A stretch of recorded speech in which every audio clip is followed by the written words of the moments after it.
A conversation with an English teacher about collocations. Hello, everyone, and welcome to English Audio Lounge. I'm Alex, your host, and today I have a wonderful guest with me, Janet, an experienced English teacher who has been helping students improve their English for over a decade. Welcome, Janet. Thank you, Alex. It's great to be here. Today, we'll be talking about collocations, those pairs or groups of words that naturally go together in English. Learning collocations is essential for sounding more fluent and natural. Don't you agree, Janet? Absolutely, Alex. Knowing collocations not only helps learners speak more smoothly, but also improves their listening and reading comprehension beyond belief. It's like learning the secret ingredients of a recipe for fluency. That's a great way to put it. So, we've prepared a list of collocations to share with you today. Let's start with the first one, broad accent. Janet, could you explain what this means? Sure. A broad accent means a very strong or noticeable accent, often regional. For example, you might hear someone say, "She has a broad Scottish accent." Right. And how about broad agreement? That's when a large number of people agree on something.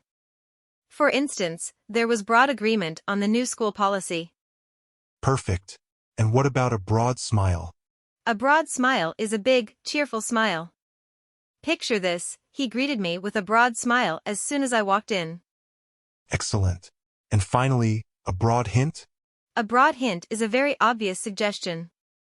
Like, she dropped a broad hint about wanting a new phone for her birthday. Great explanations, Janet. Let's move on to some collocations with meeting. What does it mean to run a meeting? To run a meeting means to be in charge of it. For example, Janet will run the meeting while the manager is away. And to adjourn a meeting? That means to pause or stop the meeting, often temporarily. You might say, the chairman decided to adjourn the meeting until next week. How about adjourn a trial? It's similar. It means to postpone the trial to a later date. For instance, the judge adjourned the trial due to unforeseen circumstances. Nice. Moving on, let's talk about emotions. What does deliriously happy mean?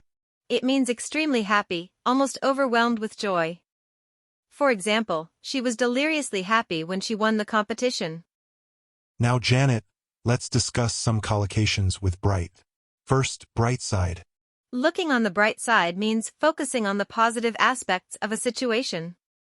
For example, even though it rained, we looked on the bright side and enjoyed a cozy day indoors. And a bright idea? A bright idea is a clever or good idea. Like, it was her bright idea to organize a surprise party. Finally, a bright future? That means having a promising and successful future. For instance, with his skills, he has a bright future ahead of him. Amazing. Now, Janet, let's touch on a few more. What does fundamentally different mean? It means completely or essentially different. For example, their views on the issue are fundamentally different. And flatly contradict? That's when someone strongly denies or opposes something.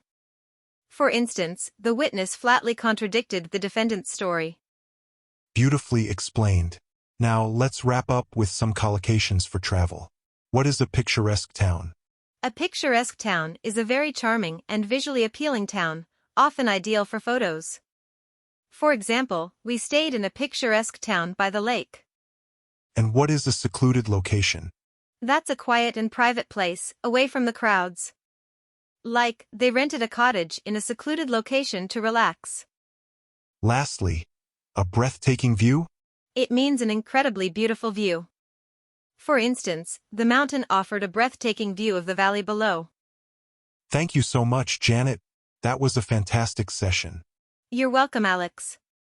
It was a pleasure sharing these collocations with everyone. Dear listeners, I hope you found this helpful.